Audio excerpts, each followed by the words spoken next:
जय हिंद। आप सभी का स्वागत है मीरा एकेडमी यूट्यूब चैनल पे। तो पिछले क्लास में हम लोग ये पढ़े थे यूक्रेन के गांव के बारे में, लेकिन आज हम लोग जानेंगे हमारे देश के एक महान शिक्षक है सावित्रीबाई फुले के बारे में।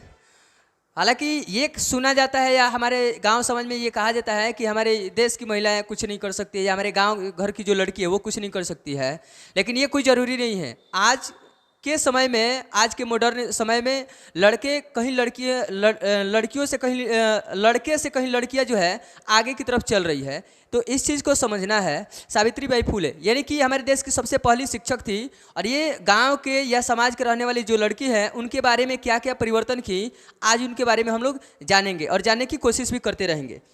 तो ध्यान देंगे आप यहाँ पे कि सावित्रीबाई फुले, ये जो सावित्रीबाई फुले है ये जो है एक महिला है, और इनके बारे में हम लोग जानेंगे कि देश की प्रथम शिक्षक और सामाजिक सेविका, प्रथम महिला जो शिक्षक भी है और सामाजिक सेविका भी है।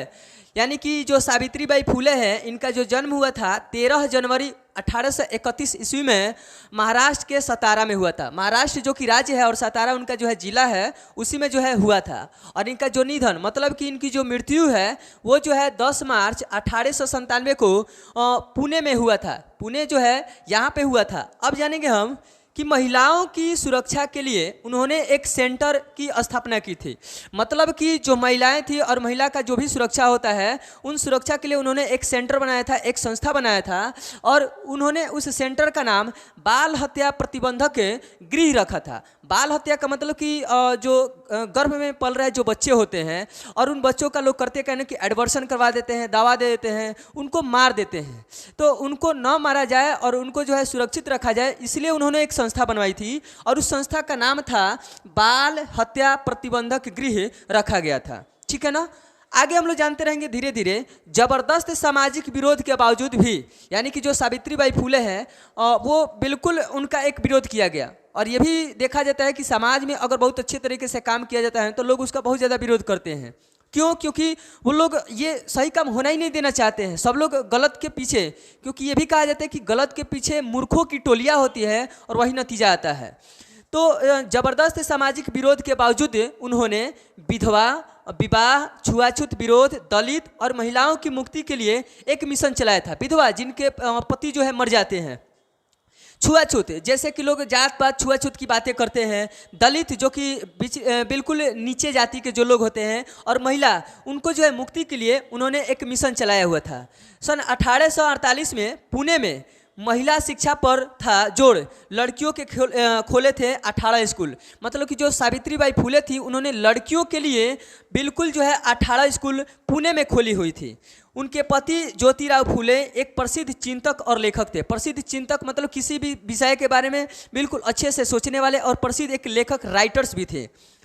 सन 1998 में भारतीय डाक विभाग ने सावित्रीबाई फुले पर एक डाक टिकट जारी किया था। जो पोस्टमैन होते हैं, जो पोस्ट ऑफिस होते हैं, उनके द्वारा सावित्रीबाई फुले के नाम पर एक भारतीय टिकट जो है जारी किया गया था।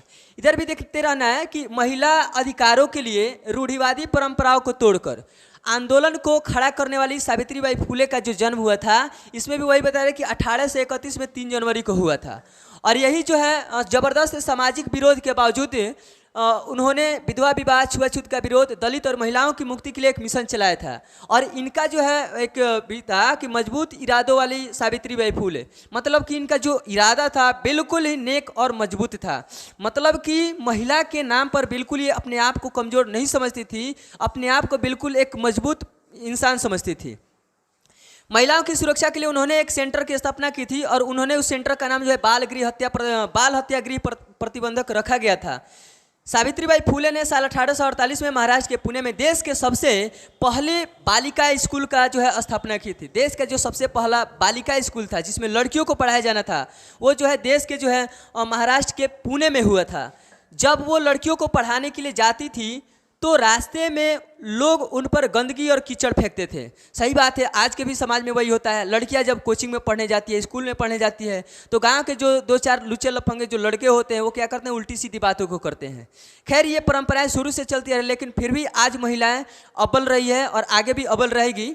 तो यहाँ पर जो है जब ये लड़कियों को पढ़ाने के लिए स्कूल जाते थे, उनके ऊपर लोग जो है गंदगी फेंक देते थे, कीचड़ फेंक देते थे। सावित्रीबाई अपने थैले में एक साड़ी लेकर चलती थी ताकि गंदी होने पर स्कूल में जाकर बदल सके। और सावित्रीबाई इतने नेक दिल इंसान की थी कि जब वो उनके शरीर के ऊपर गंदगी को फेंक दिया जाता था तो अपने बैग में, अपने थैले में एक साड़ी को रखती थी ताकि उसको बदल करके और अपने स्कूल वाला काम किया जा सके। तो हमारे भारत देश की महिलाएं कुछ इस तरह से हैं। अगर आपका इस सावित्रीबाई फुले के बारे में क्या राय है, आप कमेंट में करके इसको बता सकते हैं। और इस वीडियो पर नया है तो चैनल को लाइक, सब्सक्राइब, कमेंट करना ना भूलें। धन्यवाद।